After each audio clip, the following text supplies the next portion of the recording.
Good morning, and welcome to the Unitarian Universalist Church of Reading, or UUCR, a church serving individuals and families north of Boston, across the country, the continent, and we hope the world. I'm Rob Craig Coleman, a member of the worship arts team, a leader in our coming of age classes, and a teacher in the Our Whole Lives program, which will be providing sexuality education for middle school-aged youth in this winter's religious education term. Today, we gather virtually in a welcoming spirit that calls us to come together to nurture and explore individual spirituality, build a committed and loving community, and to help heal the world. If this is your first time with us, I want to extend a special welcome to you. If you haven't already, please visit our webpage for more information about UUCR. Here you can find details about our church community, sign up for the weekly newsletter, and find the contact information for Melissa Martin, our Member Services Coordinator, who can help you find answers to your many questions. If you're watching this service during its initial broadcast here at 10 a.m. on January 9th, please join us after the service for small group conversations via Zoom. This is a great way to keep connected to and check in with others within our church community. The link to this Zoom meeting can be found in the weekly UUCR newsletter. I hope to see you there. And if you're watching the service at some other time, hello. Our Share the Plate tradition started over 2 years ago as a spiritual practice of giving half of each Sunday's collection to nonprofit organizations that share our UU values. We do this not because we have more than we need, but because there is so much need, and this is a simple way about helping to heal the world. By learning about and supporting the good works of charitable organizations and becoming more involved in the community, this is our way to help. Later in our service, we'll have our actual offertory, but I'll take a moment to tell you about our January Share the Plate recipient, Reading Power, people organized to welcome immigrants and refugees. Reading Power is a non-denominational organization that came together in 2017 to welcome a group of Ethiopian refugees who are now successfully living independently. Power has reconvened to help some of the estimated 9,000 to 1,000 Afghans who are being resettled here in Massachusetts. These are people who were evacuated from their Taliban-controlled homeland in the past August, including many interpreters and their families who had supported our troops and feared reprisal by the Taliban. On October 18th, Power welcomed a family of 3 Afghan adults. They arrived with nothing but clothing and what they could carry. Suzanne Sullivan and Ann Mark, UUCR congregants, and Power volunteers helped settle the families into an apartment in Somerville. Fundraising is underway to generate enough money to provide financial support for housing, food, medical care, and a variety of other services until they are able to secure jobs and begin to support themselves. Reading Power is an all-volunteer group, and every penny collected is used directly for refugee support. The official time to donate is later in the service during our offertory music, but you can donate at any time by going to the website and clicking on Donate in the red menu bar near the top of the page. Please give as generously as you are willing and able to our virtual Sunday Share the Plate offering to support the work of Power and the mission of UUCR. So on behalf of today's worship participants, our guest minister, Reverend Stephen Kendrick, ministerial intern, Katie McCage-Lucas, Director of Lifespan Religious Education, Sally Lieberman, Music Director and vocalist, Mary Cunningham, pianist, Trevor Behrens, and Member Services and Coordinator, Melissa Martin and Linda from the office, along with today's technology team of Allison Sillers. We want to say to you, thank you for being with us this morning. We believe that you belong here. You belong here, and we give thanks that you are joining with us this morning, just as we give thanks that we are here gathered together, albeit virtually, this morning.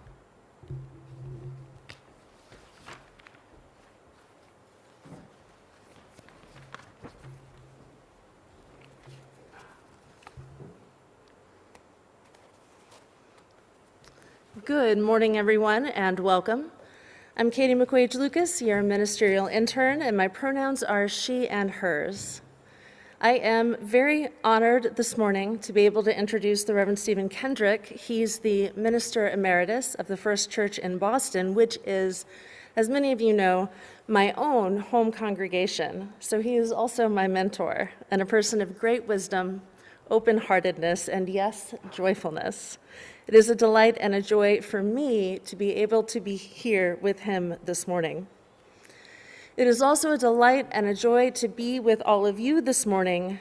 Wherever you are, we are nevertheless sharing this sacred time and creating it together. We gather this morning to remind ourselves of who we are, of all that we are and all that we can be. We gather this morning to anchor ourselves in community and in relationship, to seek beauty, truth, and goodness, and to feed the flame of our spirits. Let us begin our worship together with the words of our chalice lighting and our children's affirmation, and Stephen will be lighting our chalice this morning. The words of the chalice lighting are in the order of service, and they will be in the chat. In the light of truth, the warmth of community, the fire of commitment, we gather this day. May the flame we now kindle be to us a symbol of the holiness we seek. And now our children's affirmation. We are Unitarian Universalist, the Church of the open mind, the loving heart, and the helping hands.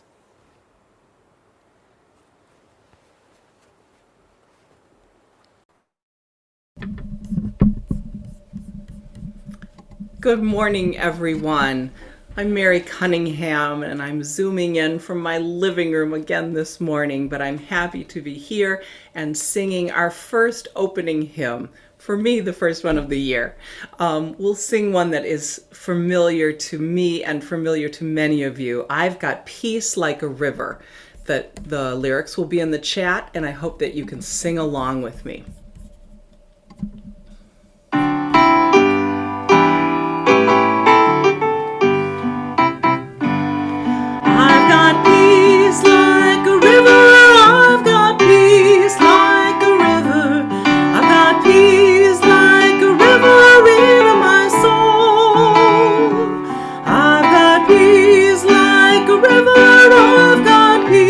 Like a river, I've got peace like a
Good morning, everyone. I'm Sally Lieberman, and my pronouns are she and her. How are you this second Sunday of a new year? I hope you're okay. There's a lot going on, and things are changing like they have been for quite some time. Sometimes our schools are closing, sometimes our schedules are changing, and a lot of people have COVID-19, have the virus right now. Some people are very sick, and some people have milder symptoms like a cold. It can be very confusing. We are all having different experiences, and our human lives can seem very complex and overwhelming. And it's easy to forget that we are actually part of a lovely, life-sustaining, natural world. We have refrigerators and houses and apartments and washing machines, electric stoves.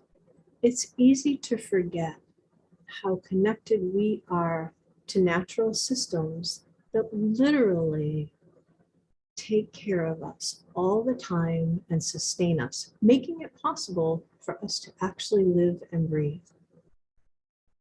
It can be comforting to tap our roots to that natural world. And one way to do that is to pay attention to the wild creatures that live in our shared spaces. If you have a yard or a garden, you might take some time and look and see who shows up in your space. That space, our space, that we share with wild creatures. If you live near or in the woods, who do you see there? And if you visit wild places, what do you know about the creatures that are there? Let's back up a little bit and zoom out our focus and remind ourselves that we are literally animals sharing life here on our lovely planet Earth. We might take a deep breath and find comfort and really some simple sense in the systems that contribute to our wellness. Right now it's winter. How are the wild things in our midst finding food or seeking safe shelter or keeping warm? If you watch, you might see. Maybe you'd spend some time in your outdoor space, or maybe you'd spend some time watching out a window. I'm wondering if you've ever made an ice ornament. We are making them in RE. Some families have already made them, and we hope you might join along. They're super fun and easy, and you just need a few ingredients. These are a safe way of sharing healthy snacks with the creatures in your neighborhood. You might use a popsicle tray, an ice cube tray, cookie molds, cup holders, Dixie cups, anything that can hold our ingredients. You need some twine, not ribbon, just natural fibers, some safe snacks, and some water. Making sure snacks are safe for wild creatures is the most important part of this fun activity. If we are intentionally putting food out for animals, we want to be sure that food is healthy and safe. So first, we need to learn about who will visit our shared spaces. Where I live, I see squirrels and rabbits and deer. Now you can go online and visit trusted wildlife animal sites and find out what food is safe for the animals that you see in your area. I did that, and I found out that a combination of cranberries and pumpkin seeds are good for squirrels, rabbits, and deer. And I learned that shelled seeds are better because animals that have to sift through a shell to get the seed in the middle sometimes swallow those shells, and they can take up space in their stomachs and actually clog up their digestion. I also got reminded not to use grapes because even though those animals like grapes, they're dangerous for any dogs that might come by, and they're not really good for deer either. I learned a lot about sharing safe snacks, and I hope you might too. And when you learn what is safe, tell your friends and the folks that live in your area so they too know what's safe to leave out for animals. So you put your snacks in your container. I'm using a jelly jar, and you add some water,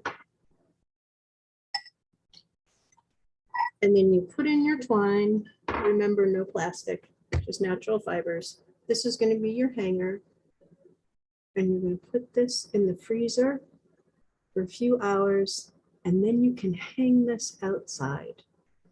And it would be so interesting to see if you catch the right moment in time to see who visits your ice ornament and who might snack with it. Maybe you'll make some ice ornaments. And if you do, I hope you'll send us some pictures that we can share with everyone. We know that we are connected to all living creatures. Sometimes it's easy to forget that. And it's so good for our hearts when we do remember. Let's be part of creating a happy, healthy new year for all living things.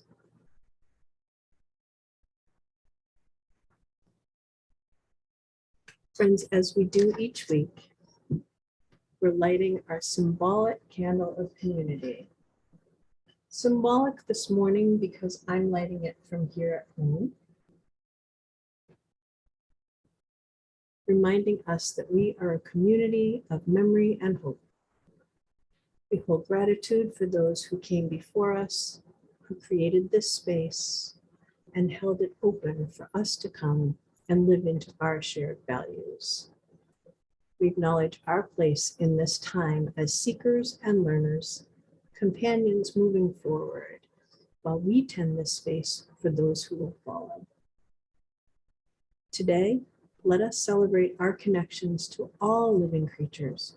And when we are able, let's reach beyond our perceived human complexity into the comfort and warmth that we find when we remember our place in the natural order of wild things. Let's take a deep breath, center ourselves, and settle into our prayer time with Katie.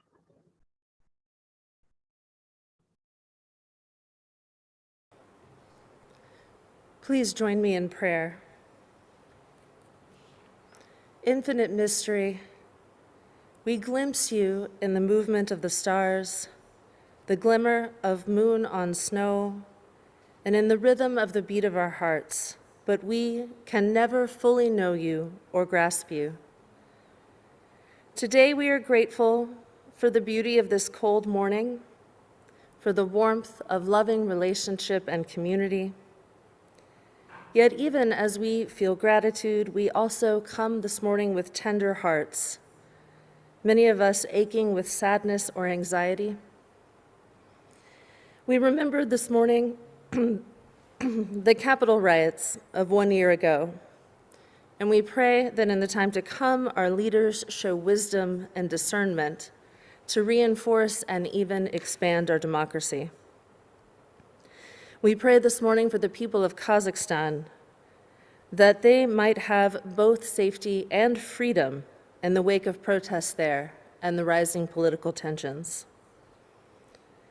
As the pandemic continues here and around the world, we pray for those who are currently physically suffering, and we also pray for those who are in mourning. Today, our hearts are with Robin Matsky. Her cousin, Melissa Bennett, died yesterday of COVID complications. We send our love and support to Robin and to her family, especially her aunt and the cousin who cared for Melissa. May all who sorrow feel the love and support they need, And may Melissa's memory be a source of strength and of comfort.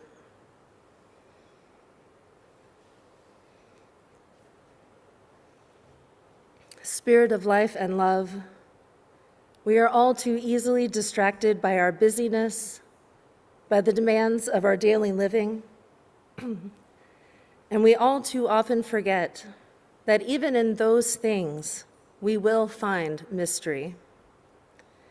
In our anxiety or in our sorrow, we may close ourselves off to protect ourselves from pain. May our hearts be softened and opened.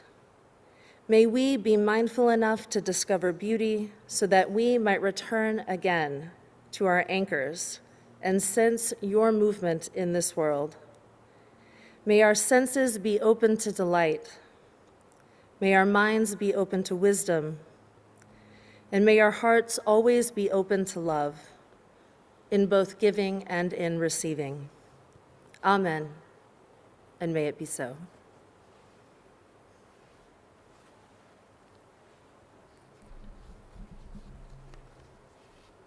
Thank you, Katie. Thank you, Katie. You said that when we sing, we pray twice. Let's sing the response to the prayer, "There's more love somewhere."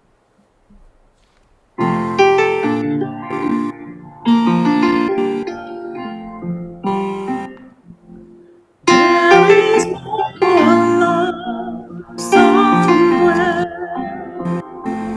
There is more love somewhere.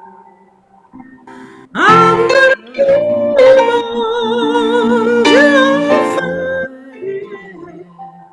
There is more love somewhere. There is more hope somewhere. There is more hope somewhere.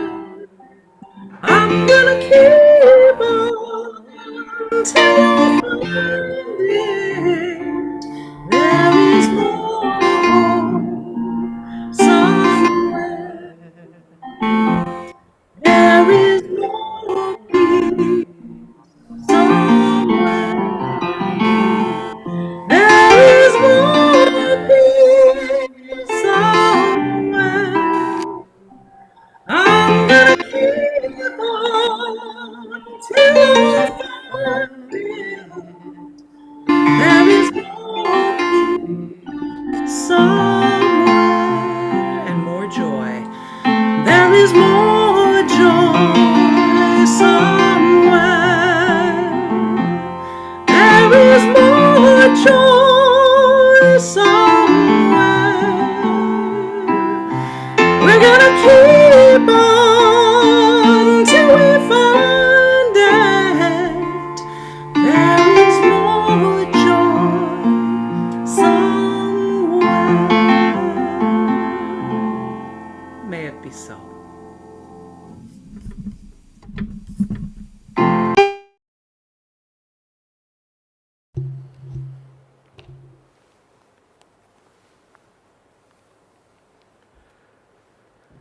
Our reading this morning is No Matter What They Tell You by Nita Penfold. No matter what they tell you, let it be about joy. Let it be about the sacred. Self-surviving, no, thriving, shining its way to the knowledge within. Let it be about blooming, the unfolding of the universe through you, because the story of you begins 15 billion years ago with that first flash of being.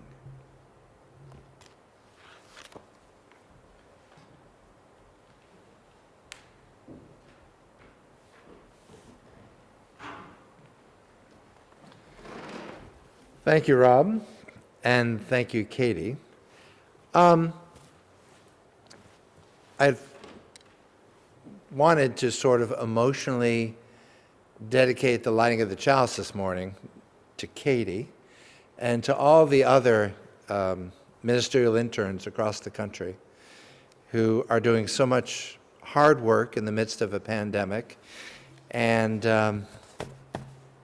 you're doing great work, and I appreciate it. I know this congregation does. I'm sure it does. And I stood in your place more than 40 years ago. And it's an interesting vantage point on our denomination. For me, this is the first service of the new year as a recently retired minister. And I know that's hard to believe because I'm so young and so vital. It's one of the great mysteries of life, but here I am.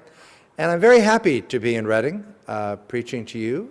It's nice to be in a sanctuary. I've never been here before. But any town that names itself after reading is the place I think I'd really like.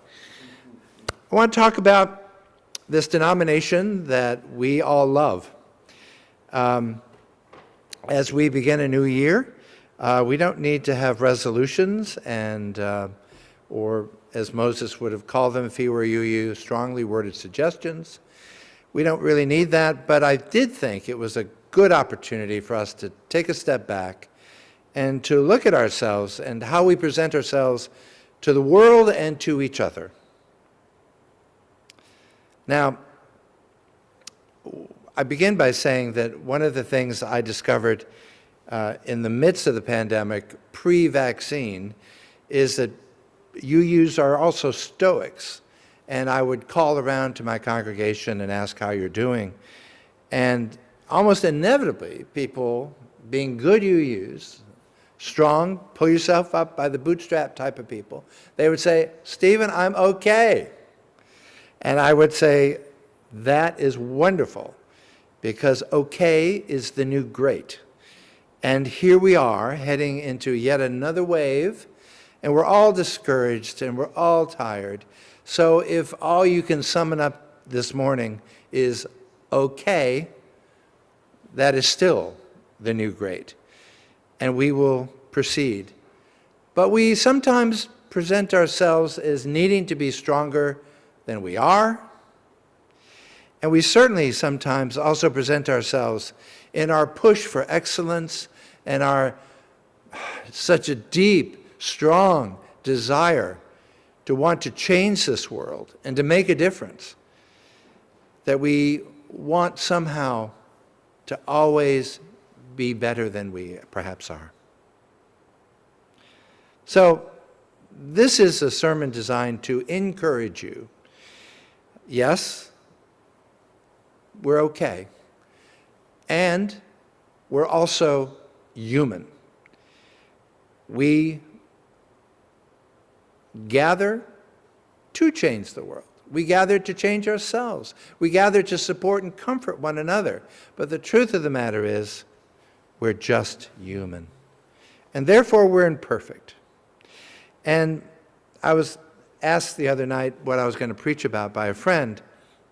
And I was describing how I want to invoke tenderness and a desire of forgiveness and increased kindness within our congregations and towards one another.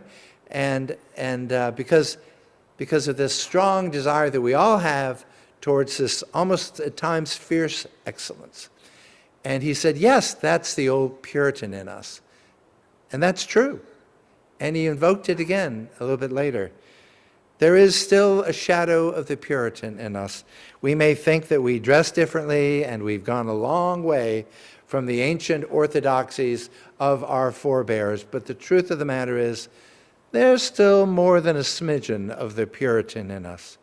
A desire to always want to present ourselves as being on top, in control, strong, not needing help,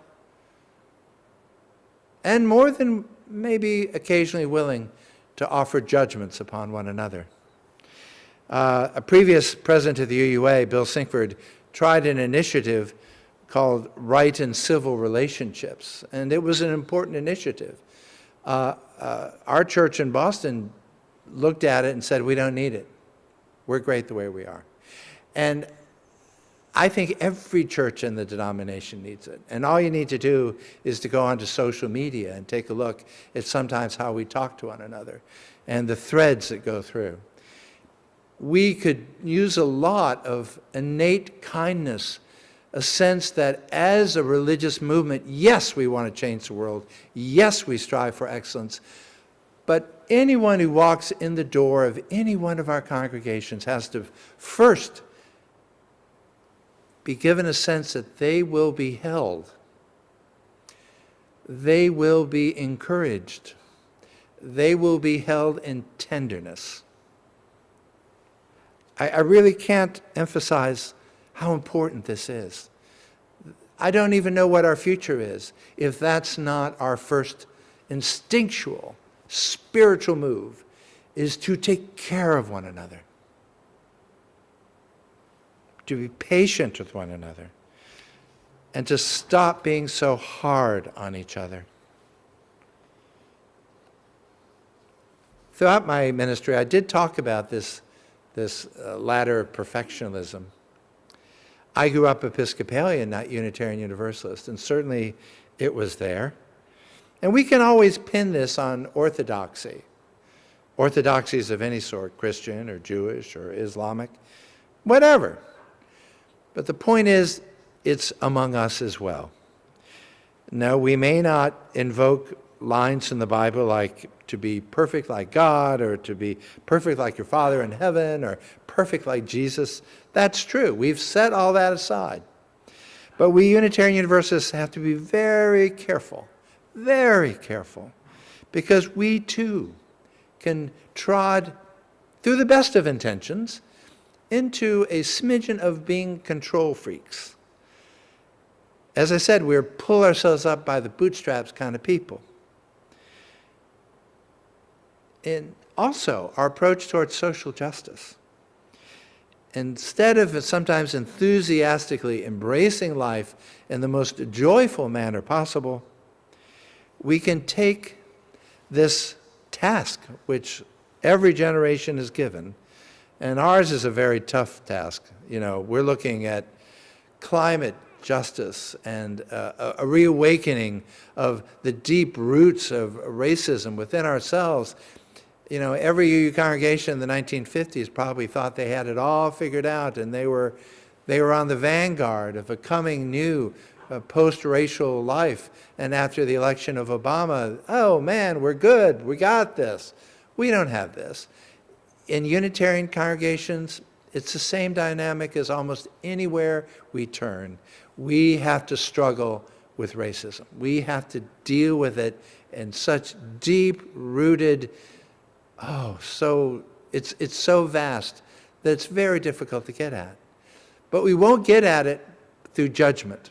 I think we get at it through encouragement and through by holding one another, not driving each other crazy, but rather by gently invoking where the path is that we could go together to, as I said, enthusiastically embrace life, to work towards joy and justice together, and ultimately to see them as one. And to set aside anything that denotes this as some kind of duty or a task or anything that's grim.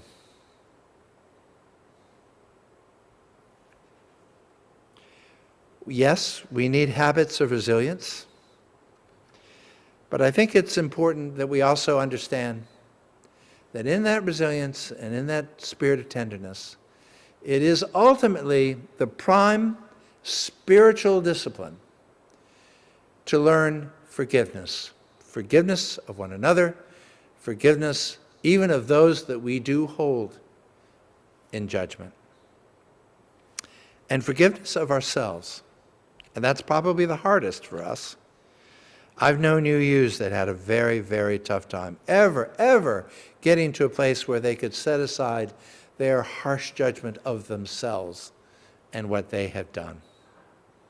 I understand that, because there is such a thing as easy grace, and none of us want to forgive ourselves blithely. But if we can't ultimately reach a place of forgiveness towards ourselves, we certainly are not going to be able to forgive others, nor can we forgive life. So yes, we have to have our goals. We have to know what we're working for and the world that we wish and long for. And we do constantly have to struggle to try to reach a better place for our own souls, a harbor, if you will. But I think it's deep forgiveness and tenderness that gets us there. That is ultimately the secret to reaching that place of being fulfilled and whole. And that's what I want for our congregations as well as for each individual in these pews.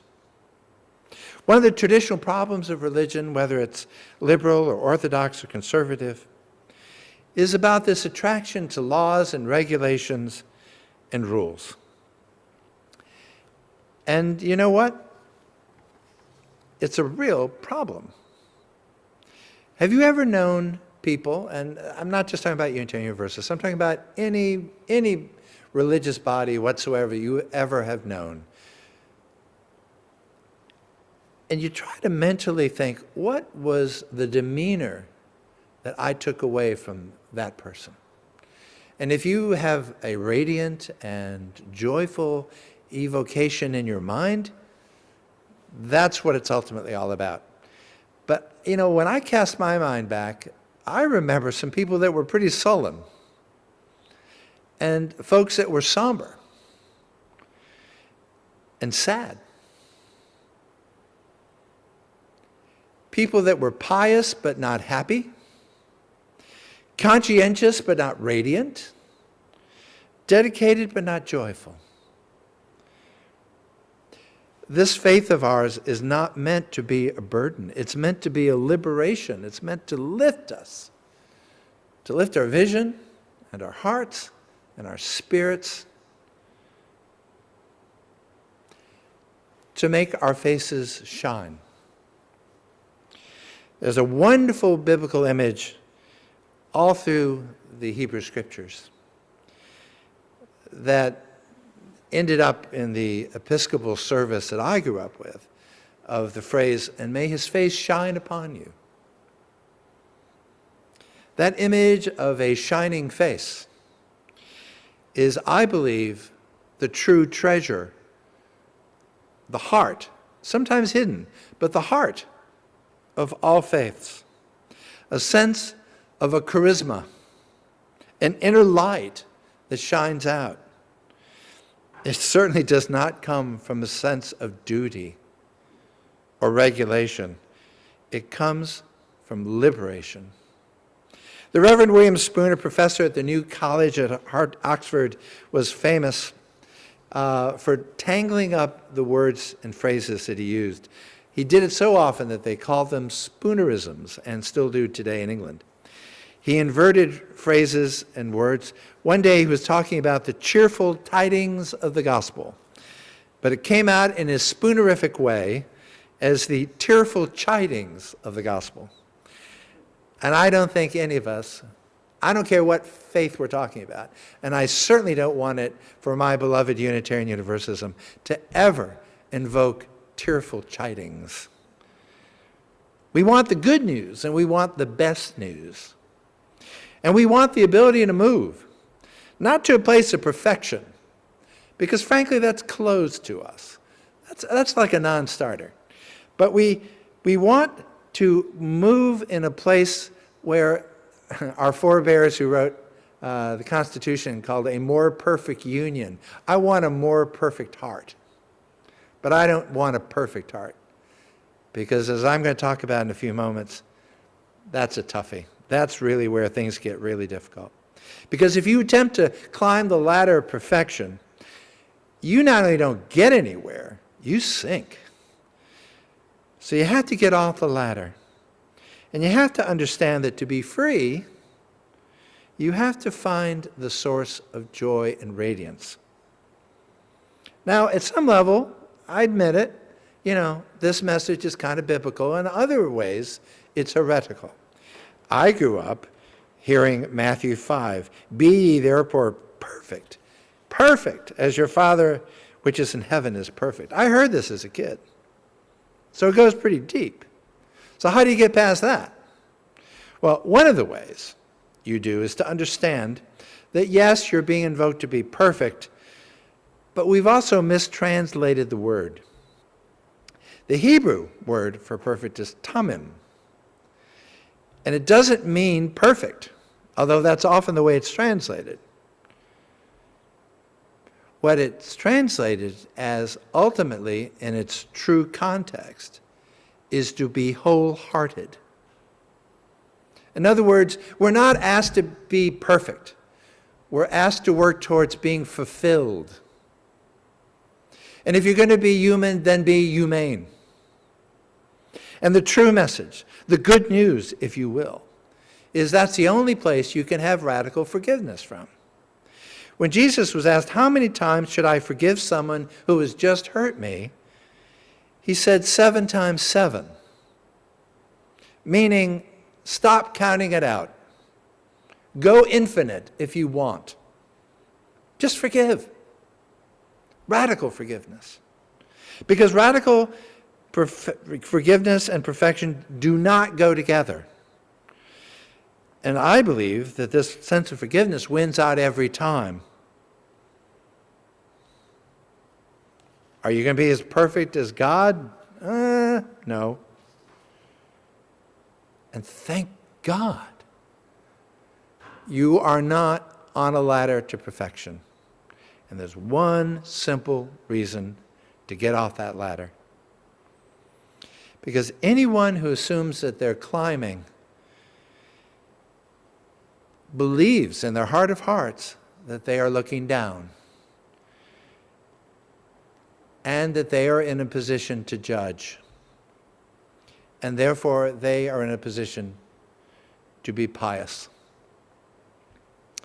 I don't know that you can forgive others radically from that stance. It's the wrong way to orient yourself to the sacred, to the holy, to this life we have been given. You can only understand yourself as imperfect, and therefore that you have commonality with the person next to you. And that's why you can forgive them, and that they can forgive you, because actually you are on the same level.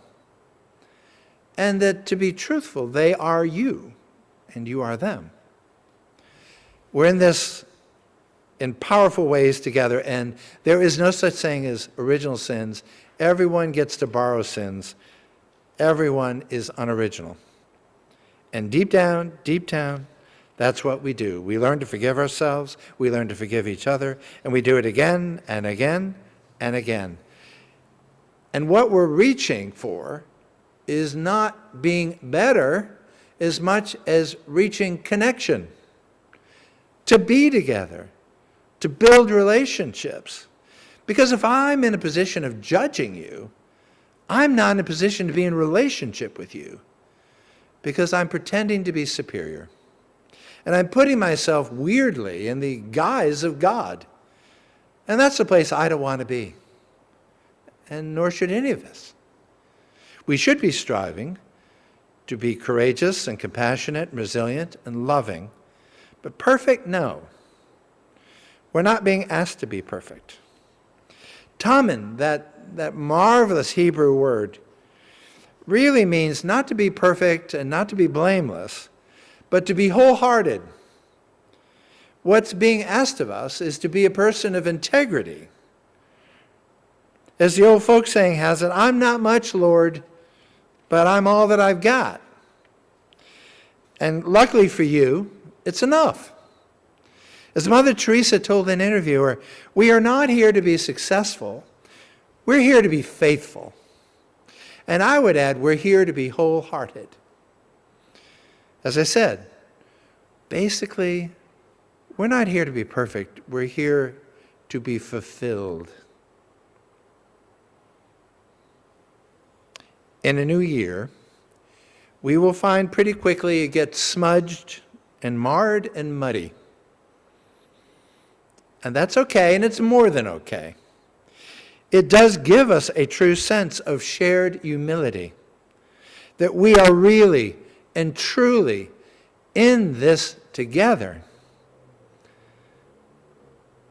because I want to be in relationship with you. I want to be able to say, I care for you and I love you. Now, Thomas Jefferson, who was a decidedly imperfect human being and a very imperfect Unitarian, this person also gave us the words of the Declaration of Independence. He gave us the phrase of equality that is the very creed of the truth of America. And also a person that in his lifetime held 300 slaves. So he's the epitome of the imperfect soul. But he wrote near the end of his life a quote that I find haunting, and I do want to share with you. And I do so kind of hesitantly, but committedly. He said, none of us, no, not one is perfect. And were we to love none who had imperfections, this world would be a desert for our love. Let me repeat that. This world would be a desert for our love. And that's exactly where perfectionism gets us, right into the desert, where life is dry and unforgiving, where judgments can be precise and ordered and regal and rational. But you and I are invited to a different order of spirituality. This year promises to be difficult in many ways. But it's also a door that opens up to opportunities for both you and for me, unknown as of yet, that can be quite beautiful and rewarding. And therefore, we can walk into that new year together with some confidence and assurance that we have indeed the invitation to protect and to care for each other. Because we can laugh together and we can forgive each other. I end with this phrase from John Bowden in his book, God, A Cosmic Philosophy. He said, there is above all a laughter that comes from an eternal joy of creation, the joy of making the world new, the joy of expressing the inner riches of the soul, laughter that triumphs over pain and hardship and the passion for enduring ideal. Because the joy of bringing the light of happiness and truth and beauty into a dark world is ours. And I believe in this. I believe in this holy laughter, this forgiveness, and in spite of everything, joy. Yes, joy. Let us go into this new year together. Amen.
Hello again.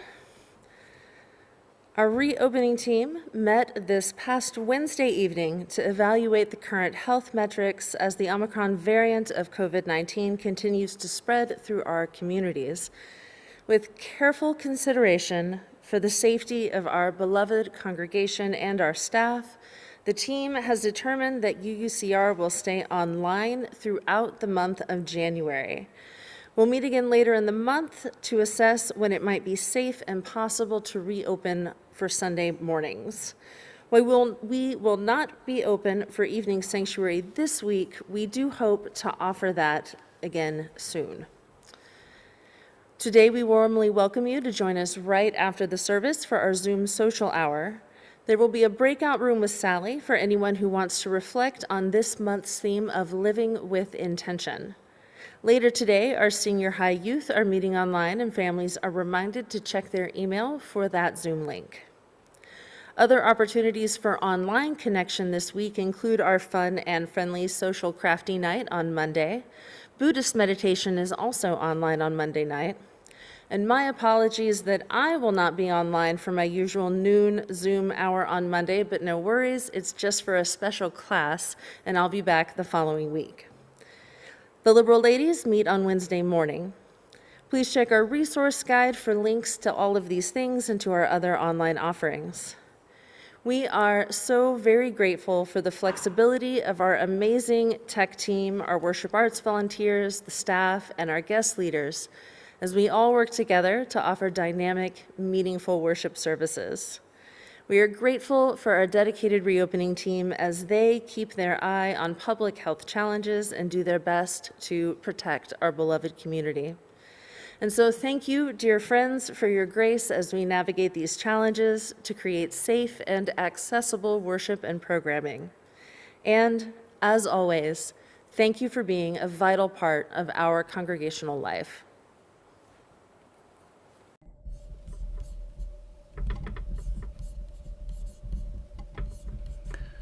We'll close our service this morning singing a traditional hymn that's often sung at the beginning of the year.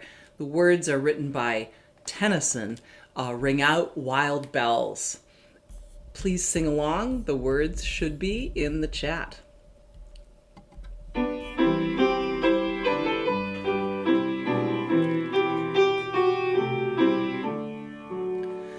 Ring out wild bells to the wild, wild sky, the flying cloud, the frosty light. The year is dying in the night. Ring out wild bells and let it die. Ring out the old, ring in the new. Ring happy bells across the snow. The year is going, let it go. Ring out the false, ring in the true. Ring out the grief that saps the mind. For those that hear, we see no more. Ring out the feud of truth and right. Ring in redress to humankind. Ring out false pride in place and blood, the civic slander and the spite. Ring in the love of truth and right. Ring in the common love of good.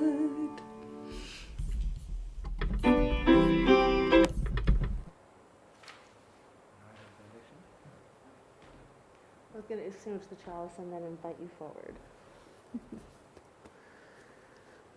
So let us extinguish our chalice together, and then I will invite Stephen forward for our benediction. We extinguish this flame, but not the light of truth, the warmth of community, or the fire of commitment. These we carry in our hearts.